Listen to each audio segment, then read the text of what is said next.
দেখুন প্রথমে একটি সেন্টেন্স রয়েছে যে প্রস্রাব করবেন না, করলে 50 টাকা জরিমানা। আমরা খুব ভালোভাবে জানি যে এই বাংলা সেন্টেন্সটা কিভাবে বলতে হয়। তো এই সেন্টেন্সটা তো আমরা একসাথে স্পিডে বলতে পারবো না, এখানে অবশ্যই কোথাও না কোথাও একটু যাত্রা বিরতি করতে হবে। আর এই যাত্রা বিরতিটা যদি না জানি তাহলে মিনিংটা চেঞ্জ হয়ে যাবে। ধরুন যে কোনো আমেরিকান লোক বা কানাডিয়ান লোক বাংলাদেশে এসেছে, কয়েকদিনের মধ্যে কিছু বাংলা শিখেও ফেলেছে। এখন সে এটা যেভাবে উচ্চারণ করবে বা বলবে সেটা আমি পরে দেখাচ্ছি। প্রথমে আমরা এটা বুঝে নিই। লেখা আছে যে প্রস্রাব করবেন না, হয়তো এখানে লেখা আছে যে এখানে প্রস্রাব করবেন না, এখানে হবে পজ। খেয়াল করুন, এখানে প্রস্রাব করবেন না, এখানে হবে পজ, করলে 50 টাকা জরিমানা। কিন্তু যখন একজন আমেরিকান কানাডিয়ান, সে বাংলার পাংচুয়েশন বোঝে না, সিস্টেম বোঝে না, জাস্ট দুই একটা বাংলা শিখেছে, ঠিক যেমনটা আমরা ইংরেজি ভুলভাল শিখে কথা বলি। তো যাই হোক, সে কী করবে দেখেন, সে করবে কি, এখানে প্রস্রাব করিবেন, সে করবে কি এইখানে এসে ব্রেক দেবে, সে তার অজান্তেই ব্রেক দেবে। এখানে প্রস্রাব করিবেন, ব্রেক, এবং সেন্টেন্সটা শুরু করবে এখান থেকে, না করলে 50 টাকা জরিমানা। তাহলে ব্যাপারটা কি দাঁড়ালো? আপনি যদি পাংচুয়েশন ঠিকভাবে না জানেন তাহলে কিভাবে ভেঙে ভেঙে কথা বলতে হয়, গুছিয়ে কথা বলতে হয় সেটা আপনি বলতে পারবেন না। কথার মধ্যে রিদম আসবে না। শুধু অনর্গল বাংলা কথা বললেই স্পিকার হওয়া যায় না, বা ইংরেজিতে অনর্গল কথা বললেই ভালো ইংলিশ স্পিকার হওয়া যায় না। আপনাকে বুঝতে হবে কোথায় কখন পজ দেবেন। এটা আরেকটু আমরা বুঝি, সেটা হচ্ছে আমরা প্রায় লিডারদেরকে দেখি স্টেজে দাঁড়িয়ে কথা বলে যখন, তখন ব্যাপারটা এরকম ঘটে যে ভাই সাহেব আপনারা সব গরু, ছাগল ও ভেড়া, দেখুন এই কথা বলার পরে যদি কোনো কারণে আপনার বিদ্যুৎ চলে যায় বা ইলেকট্রিসিটি চলে যায়, বা কোনো কারণে যদি ওইখানে পজ দেয়, পজ বলতে আমি বলতে চাচ্ছি কারেন্ট চলে গেল, বিদ্যুৎ চলে গেল, অথবা কোনো কারণে আপনি পজ দিলেন বা একটা ফোন কল এসে যে ফোন রিসিভ করবেন, তো এই মুহূর্তে কী অবস্থা দাঁড়াবেন আপনি কি জানেন? যদি আমি বলি ভাই সব আপনারা সবাই গরু, ছাগল ও ভেড়া, ঠিক এইভাবে যদি বলে ব্রেক করে দিই তাহলে তো বুঝতে পারছেন কী অবস্থাটা ঘটবে। বাট আমরা যদি এইখানে পজটা না দিয়ে আগে বা আর একটু পিছনে পজটা দিই তাহলে কেমন হয়? তাহলে অবশ্যই সেন্টেন্সের বিভ্রান্তি ঘটবে না।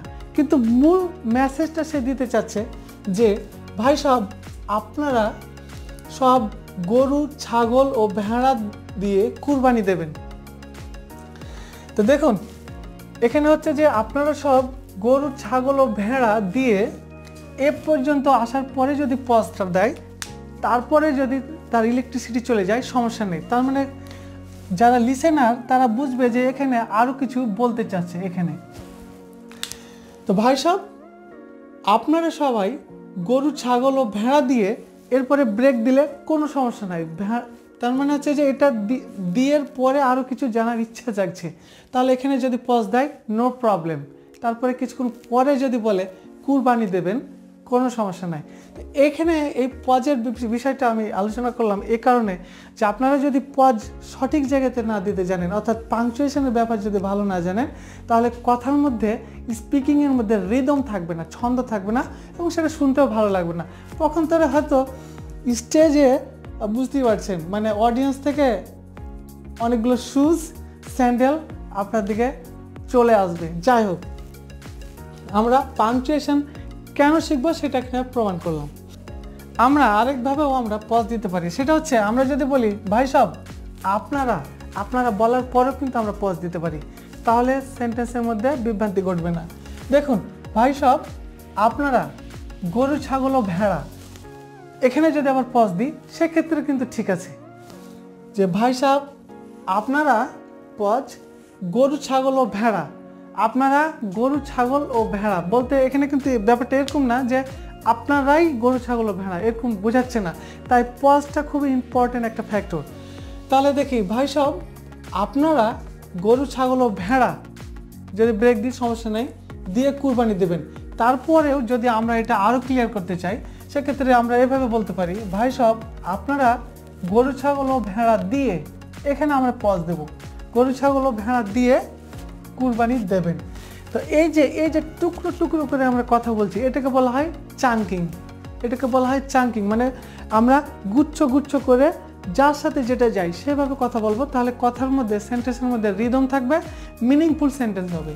প্রিয় শিক্ষার্থীরা, নেক্সট আমরা আরেকটি সেন্টেন্সে যাব, যেখানে আমরা কিভাবে ছোট ছোট করে চাঙ্কিং করে শব্দগুচ্ছগুলোকে ইউজ করব, যাতে সেন্টেন্সের মধ্যে রিদম থাকে এবং সেন্টেন্সগুলো মিনিংফুল হয় এবং জোশ হয়। তো দেখুন, আমরা চলে যাই এখানে। এখানে লেখা আছে, there is no any alternative way to learn presentation without attending a NASIS club for the next constant classes. এর অর্থ হচ্ছে যে there is no any alternative way, অন্য কোনো অল্টারনেটিভ বিকল্প কোনো উপায় নেই ইংরেজি শেখার ক্ষেত্রে, প্রেজেন্টেশন শেখার ক্ষেত্রে, উইদাউট অ্যাটেন্ডিং নাসিস ক্লাব, নাসিস ক্লাবে উপস্থিত ছাড়াই, for the next constant class, পরপর কিছু ক্লাসের ক্ষেত্রে।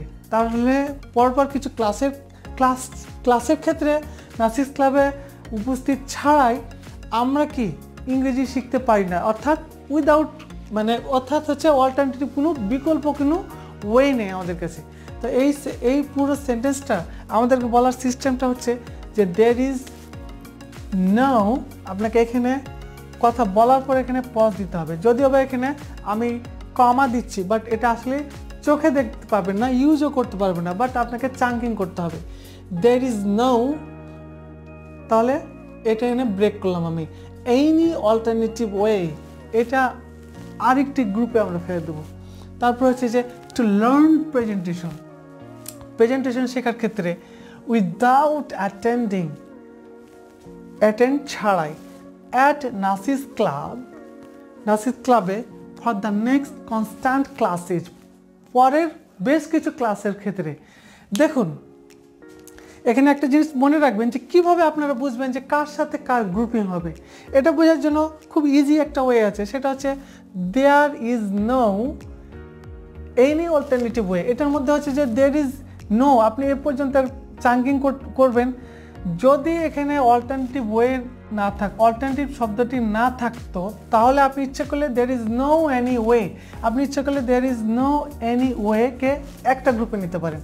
যেহেতু অল্টারনেটিভ একটি শব্দ রয়েছে, তাই আমরা করেছি কি দেয়ার ইজ নোকে একটা গ্রুপে রেখেছি, এনি অল্টারনেটিভ ওয়েকে আরেকটা গ্রুপে রেখেছি।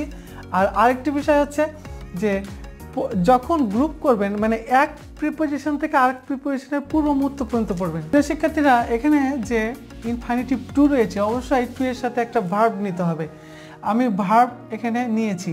এরপরে দেখুন, ভার্ব যখন নেব তখন অবশ্যই ভার্বের পরে যদি কোনো অবজেক্ট থাকে ওইটাকেও একসাথে আমরা নেওয়ার চেষ্টা করব।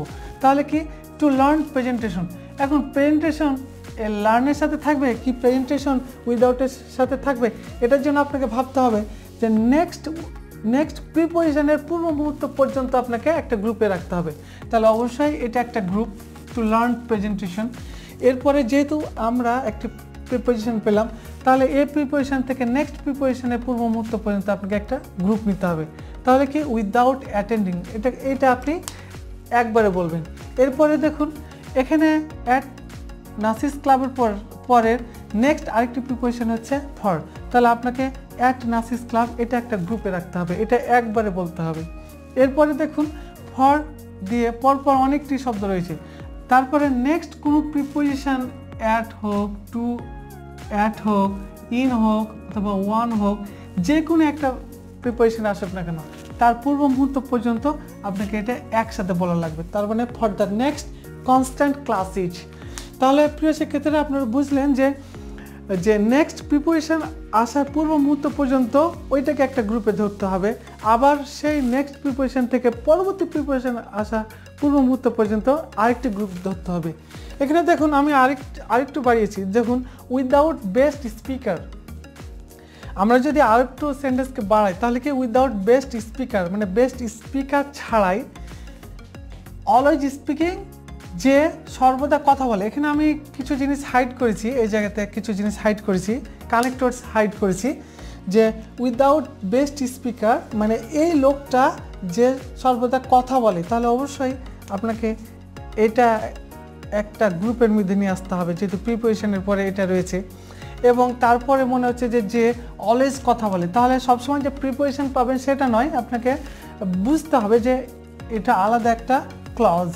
সো এই যে গ্রুপটা দেখুন, যে অলওয়েজ স্পিকিং কথা বলে, তারপরে আবার প্রিপোজিশন থেকে শুরু করে আবার এই যে সামনে যে ওয়ার্ডগুলো রয়েছে সেটাকে এটার সাথে মিলিয়ে পড়তে হবে, অর্থাৎ অ্যাট পাবলিক প্লেস।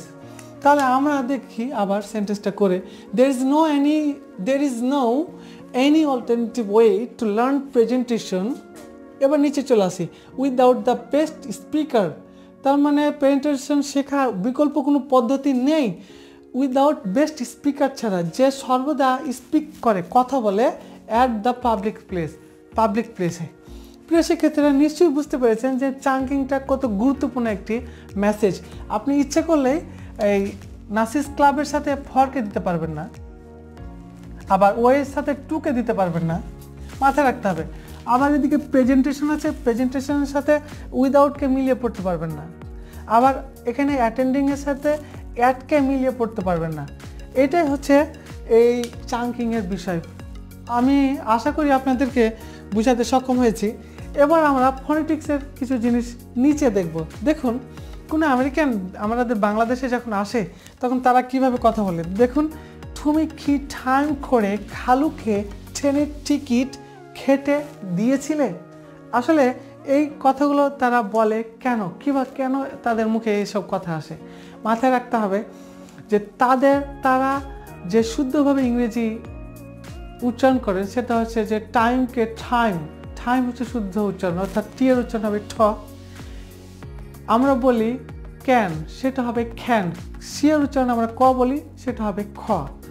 যার কারণে বাংলার যতগুলো বর্ণ রয়েছে এই বর্ণগুলোকে তারা ইংরেজিতে ট্রান্সফর্ম করে, মানে ওখানে নিয়ে গিয়ে তারা ইংরেজিতে প্রকাশ করে বাংলাগুলোকে। তাহলে নিশ্চয়ই এটা ভুল হয়ে যাচ্ছে, তাই না? যেমনটি আমি আপনাদেরকে বলি যে আমরা সূরা ফাতিহা যদি বাংলা পড়ে করি তাহলে বাংলাতে কোথায় এক আলিফ টান হবে, কোথায় দুই আলিফ টান হবে, অথবা কোথায় নুন সাকিন হবে বা কোথায় গুণা হবে বা হবে না, এগুলো তো আর বাংলাতে তো নেই, সেগুলো একমাত্র আরবিতেই রয়েছে। সো আরবির প্ল্যাটফর্মে গিয়ে আরবি আলফাবেটগুলো শিখেই আমাকে আরবি শিখতে হবে, সূরা ফাতিহা শিখতে হবে, তাহলে সেটা শুদ্ধ হবে।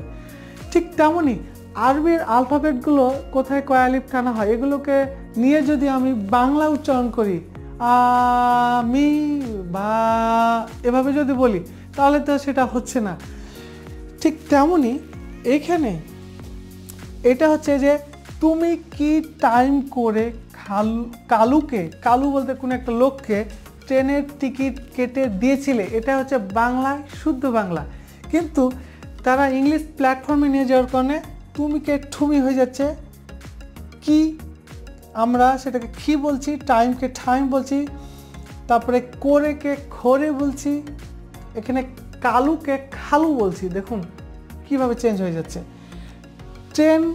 ট্রেন বলছি, টিকিটকে টিকিট বলছি, টিকিট কেটেকে খেটে বলছি দিয়েছিলে। বিষয়টা হচ্ছে এরকম। তাই প্রিয় শিক্ষার্থীরা আমাদেরকে বাংলাদেশি স্টাইল জেনে লাভ নেই। আমরা যখন ইংলিশ শিখবো তখন অবশ্যই ইংরেজির আইপিএ ভালো করে জানা লাগবে, ফোনেটিক্স ভালো করে জানা লাগবে, অ্যাকসেন্টে পারদর্শী হতে হবে, তাহলে আমরা ইংলিশ নেটিভদের মতো কথা বলতে শিখবো।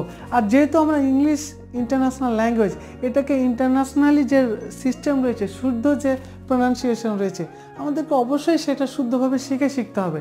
যেমনটি আমেরিকানরা যদি এখানে এসে বলে তুমি কেন আমাকে ডাকোনি, তো এই কথাটা যদি বলে তো আপনাকে কি শুনতে ভালো লাগবে?